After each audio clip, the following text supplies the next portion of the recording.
अस्सलाम वालेकुम dear students, आज हम क्लास 8 की मैथमेटिक्स एक्सरसाइज 1.1 को स्टडी करते हैं। इस एक्सरसाइज को समझने से पहले हमने दो वीडियोस पहले अपलोड की थी जिसमें हमने पढ़ा था set, rules of set, operation on sets, super set, subset, proper subset, improper subset और लास्ट में हमने पावर सेट को पढ़ा था। अगर आपने उन वीडियोस को नहीं देखा है तो काइंडली आप पहले उन दो वीडियोस को देख ले ताकि आपका जो कंसेप्ट है वो क्लियर हो जाए और ये एक्सरसाइज बहुत इजी लगे। तो अब हम आते हैं अपने एक्सरसाइज की तरफ। क्वेश्चन नंबर 1 हमारे पास है, find 3 subsets of the following sets, यानी मंदरज झेल दिए गए सेट्स की तीन सबसेट्स बना लें। अब सबसेट तो हम पढ़ चुके हैं, सबसेट से मुराद क्या है? तहती सेट, कमज़ोर सेट, छोटा सेट। तो अब हमारे पास पहले क्वेश्चन का पार्ट 1 है, A is equal to ABCD। ये एक सेट है, इसमें 4 एलिमेंट्स मौजूद हैं। हमने इसके 3 छोटे सेट्स बनाने हैं। तो पहला मैंने लिखा है एम्प्टी सेट, फिर A लिखा है, फिर B लिखा है, और ये तीनों जो सेट्स हैं ये इस सेट के सबसेट कहलाते हैं, क्योंकि हम पहले पढ़ चुके हैं कि एम्प्टी सेट जो है हर सेट का सबसेट होता है। अब ये A सेट जो है ये छोटा सेट है इस सेट के मुकाबले में, और इसी तरीके से B सेट भी इस सेट के मुकाबले में छोटा सेट है। तो इसलिए ये तीनों जो है ये सबसेट है, और ये जो गिवन सेट्स हमारे पास मौजूद है ये सुपर सेट है। आप अपने चॉइस के मुताबिक कोई से भी 3 सेट बना सकते हैं। मसलन आप ये कर सकते हैं AB ये एक सबसेट, BC ये दूसरा सबसेट, और CD ये तीसरा सबसेट। आप कुछ भी इसमें लिख सकते हैं। अब हम आते हैं क्वेश्चन नंबर 1 का पार्ट नंबर 2। B सेट हमारे पास मौजूद है, पेन, इंक, पेंसिल, रबर। यहाँ पर भी 4 एलिमेंट्स मौजूद हैं। हमने इनके छोटे सेट यानी सबसेट्स बनाने हैं। तो मैं इसमें पहला लिख सकता हूँ पेन, इंक,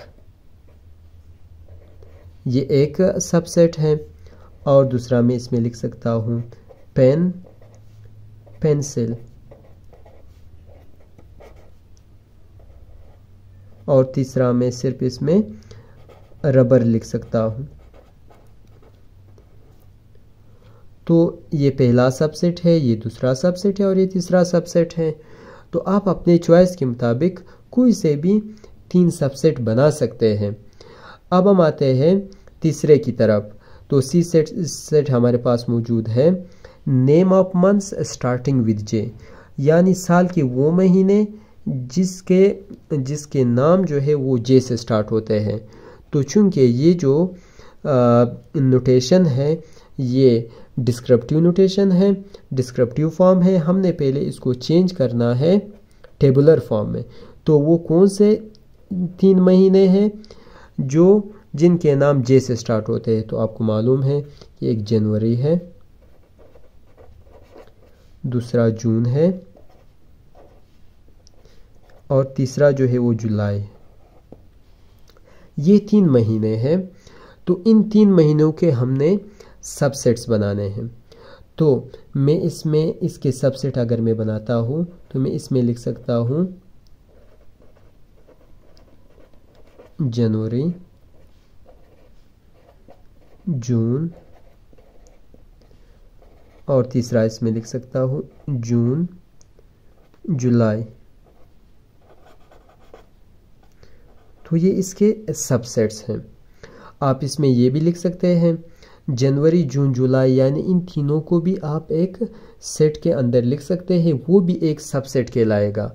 लेकिन उस सबसेट को फिर हम इम्प्रॉपर सबसेट कहते हैं, क्योंकि हम पहले पढ़ चुके हैं कि हर सेट अपने आप का भी सबसेट होता है। इसके बाद क्वेश्चन नंबर 4 है और 5 है। क्वेश्चन नंबर 4 हमारे पास है D is equal to XYZ। तो ये बहुत सिंपल है, इसको आप खुद कर सकते हैं। इसके 3 सबसेट आपने बनाने हैं। और क्वेश्चन नंबर 5 जो है वो हमारे पास है E is equal to set of vowels in English alphabets, यानी इंग्लिश अल्फ़ाबेट्स के जो वावल्स है, वावल से मुराद हुरूफ इल्लत, यानी AEIOU, इसको हम कहते हैं वावल। तो इसके भी आप आसानी से 3 सबसेट बना सकते हैं। अब नेक्स्ट सेक्शन के अंदर हम क्वेश्चन नंबर 2 को स्टडी करते हैं। Question number 2. If A is equal to 10, 20, 40, 60, 80, 100, then find the number of the elements of the subsets of following subsets of A. इस क्वेश्चन का मतलब ये है कि A हमारे पास सुपरसेट है और ये जो सेट्स है इस A के सबसेट्स हैं। हमने इस A सेट के जो सबसेट्स हैं उनकी तादाद को मालूम करना है, इनकी नंबर को मालूम करना है। बाकायदा तौर पर हम सबसेट को मालूम नहीं करेंगे बल्कि सबसेट्स की जो नंबर है, तादाद है, उनको मालूम करेंगे। तो पार्ट 1 हमारे पास है set of numbers divisible by 4, वो नंबर जो 4 पर पूरे पूरे तकसीम होते हैं उसका सेट। तो इस सेट को मैं बी का नाम देता हूँ और वो नंबर जो 4 पर पूरे पूरे तकसीम होते हैं वो आप चेक कर सकते हैं इस सुपर सेट में। 10 4 पे पूरा पूरा तकसीम नहीं होता तो इसलिए हम इस बी सेट के अंदर नहीं लिखेंगे, जबकि 20 है, 40 है, 60 है, 80 है, 100 है, ये तमाम 4 पर पूरे पूरे तकसीम होते हैं। इसलिए बी सेट जो हमारे पास बनेगा ये हमारा बी सेट होगा। अब यहाँ पर आप देख सकते हैं कि इसमें जो एलिमेंट्स है वो 5 है और हम पढ़ चुके हैं कि सबसेट को मालूम करने का एक फार्मूला है। वो फार्मूला ये था कि 2 पावर n, इसमें ये जो n है ये नंबर ऑफ एलिमेंट को ज़ाहिर करता है, ठीक है। और अब हम इसकी तादाद को मालूम करते हैं। तो किस तरीके से मालूम करेंगे? n की जगह पर मैं लिखूँगा 5, तो ये 2 पावर 5 हो जाएगा। और 2 पावर 5 का मतलब ये है कि 2 को 5 टाइम्स मल्टीप्लाई करें। तो 2 2 ज़ा 4, 4 2 ज़ा 8, 8 2 ज़ा 16, 16 2 ज़ा 32। तो इस बी सेट के जो सबसेट की तादाद है वो कितनी होगी? 32 होगी, ठीक है। इसी तरीके से पार्ट 2 आप देख लें, set of numbers divisible by 3, उन नंबर का सेट जो 3 पर कंप्लीटली डिवाइड होते हैं, तकसीम होते हैं पूरा पूरा। तो आप इसमें चेक कर सकते हैं। चले सबसे पहले मैं इसको सी का नाम देता हूँ। 10 है, ये 3 पे डिवाइड नहीं होता, 20 भी डिवाइड नहीं होता, 40 भी डिवाइड नहीं होता, जबकि 60 जो है ये 3 पे पूरा पूरा डिवाइड होता है। अच्छा, 80 और 100 भी डिवाइड नहीं होता, इसलिए हमारे पास जो सी का सेट बना वो उसमें सिर्फ एक एलिमेंट है, या नंबर ऑफ एलिमेंट्स जो है वो सिर्फ 1 है। तो इसलिए अगर हम इसकी तादाद को मालूम करते हैं तो 2 पावर n हमारे पास एक फार्मूला है। तो 2 n की जगह पर 1 को लिखेंगे, 2 को 1 टाइम मल्टीप्लाई करें तो वही 2 आता है। इसलिए इस सेट के सिर्फ और सिर्फ 2 सेट बन सकते हैं। पार्ट 3 हमारे पास है set of numbers divisible by 6, यानी वो नंबर जो 6 पर कंप्लीटली डिवाइड होते हैं। तो अगर आप इस सेट के अंदर चेक कर लें, इसमें 10, 20, 40 6 पे डिवाइड नहीं होते हैं, जबकि 60 जो है वो 6 पे डिवाइड होता है, इसलिए 60 को लिख लिया। जबकि 80 और 100 भी 6 पर डिवाइड नहीं होते, इसलिए सी का जो सेट बनेगा वो सिर्फ 60 बनेगा। हमने इसकी नंबर ऑफ सबसेट को मालूम करना है, तो n की जगह पर 1 को लिखेंगे तो सबसेट की तादाद हमारे पास 2 आ जाएगी। और 4 हमारे पास है set of numbers divisible by 8। तो अगर आप इसमें चेक कर लें, सिर्फ 40 और 80 ऐसे 2 नंबर्स हैं जो 8 पर कंप्लीटली डिवाइड होते हैं।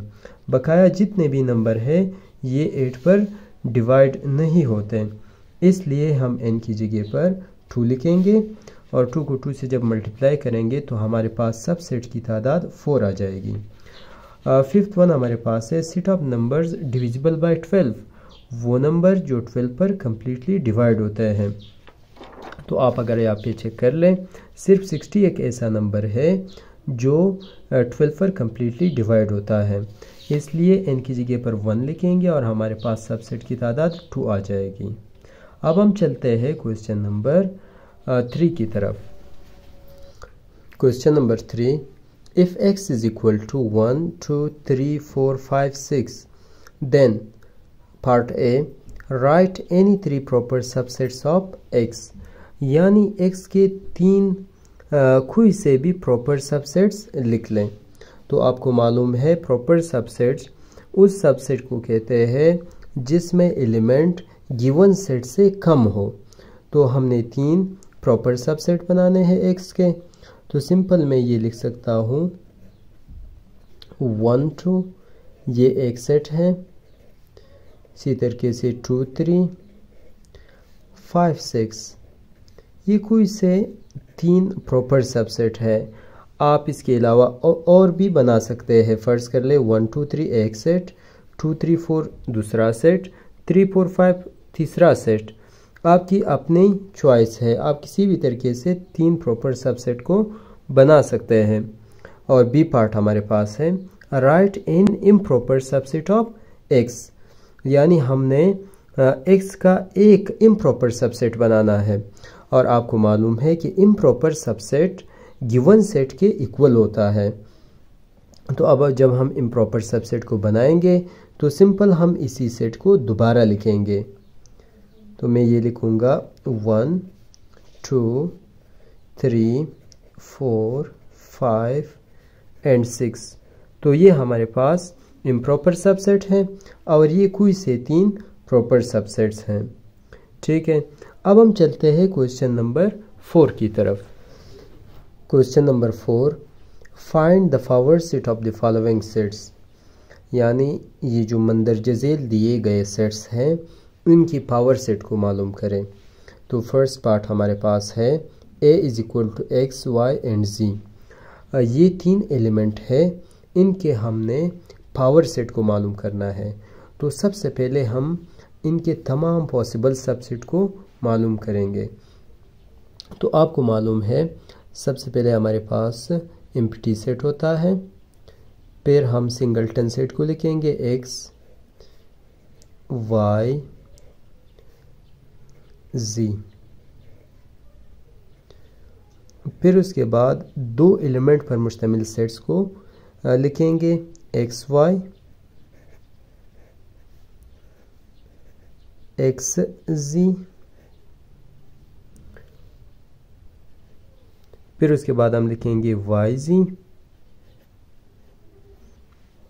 और लास्ट में हम लिखेंगे x y एंड z।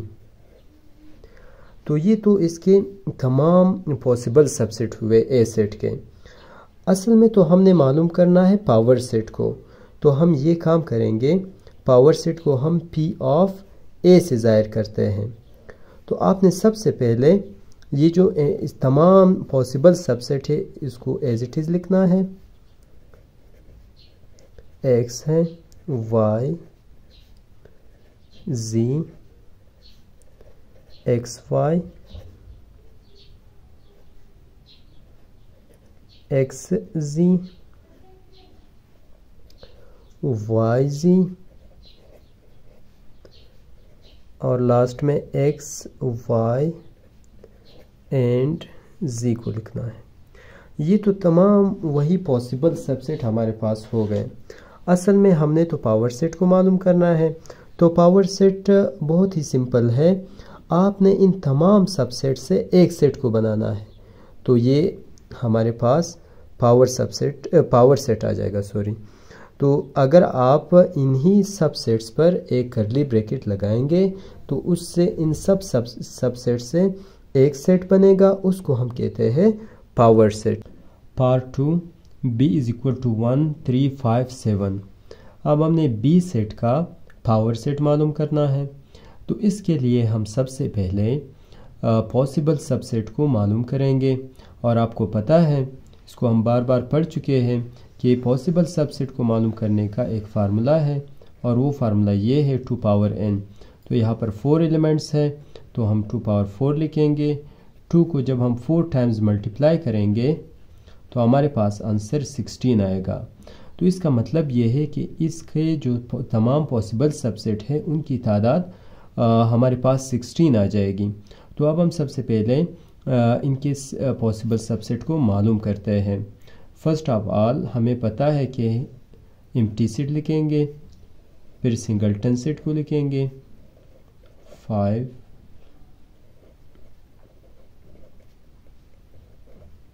7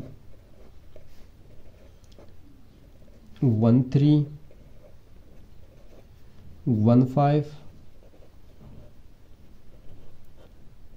1 7, इसके बाद 3 5 3 7। और याद रखें हम इस तरह नहीं कर सकते कि 3 7 भी लिखे और 7 3 भी लिखे, क्योंकि ये तो फिर सेम सेट ही बनेगा। तो ये बात आपने याद रखनी है। फिर उसके बाद हम लिखेंगे 5 7। अब हम चलते हैं तीन तीन एलिमेंट्स को एक साथ लिखते हैं। 1 3 5 1 3 7, फिर इसके बाद लिखते हैं 1 5 7, इसके बाद हम लिखते हैं 3 5 7। अब अगर हम इसको कैलकुलेट कर ले तो हमारे पास कितने सेट बने हैं? 1 2 3 4 5 6 7 8 9 10 11 12 13 14 15। और लास्ट में हम इसी सेट को दोबारा लिखेंगे जिसको हम इम्प्रॉपर सबसेट कहते हैं। तो 1 3 5 7। तो ये तो इसके तमाम पॉसिबल सबसेट हैं। हमने चूंकि इसका पावर सेट बनाना है तो मैं इसको यूँ लिख सकता हूँ कि power set of b will be equal to, बस सिंपल हमने ये काम करना है कि इन तमाम सेट्स को हमने एक करली ब्रैकेट के अंदर बंद करना है। तो इससे क्या बनेगा? इससे हमारे पास पावर सेट बन जाएगा। ठीक है। अब इसके बाद क्वेश्चन नंबर 3 यानी पार्ट नंबर 3 जो है ये बिल्कुल पार्ट नंबर 2 की तरह है, इसी पार्ट की तरह है। और पार्ट नंबर 4 और पार्ट नंबर 1 ये दोनों एक जैसे हैं। तो ये इसको आप खुद ट्राई कर लें, इंशाल्लाह आपको समझ आ जाएगा। अगर फिर भी आपको कोई कन्फ्यूज़न है तो वीडियो के लास्ट में आप इनके पिक्चर चेक कर सकते हैं, तो उनके साथ अपना जो सोल्यूशन है वो कंपेयर कर लें। अगर कोई मिस्टेक है तो आप उस मिस्टेक को दूर कर लें। अगर आपको वीडियो अच्छी लगी हो तो काइंडली चैनल को सब्सक्राइब करें, लाइक करें, शेयर कर लें। Thank you.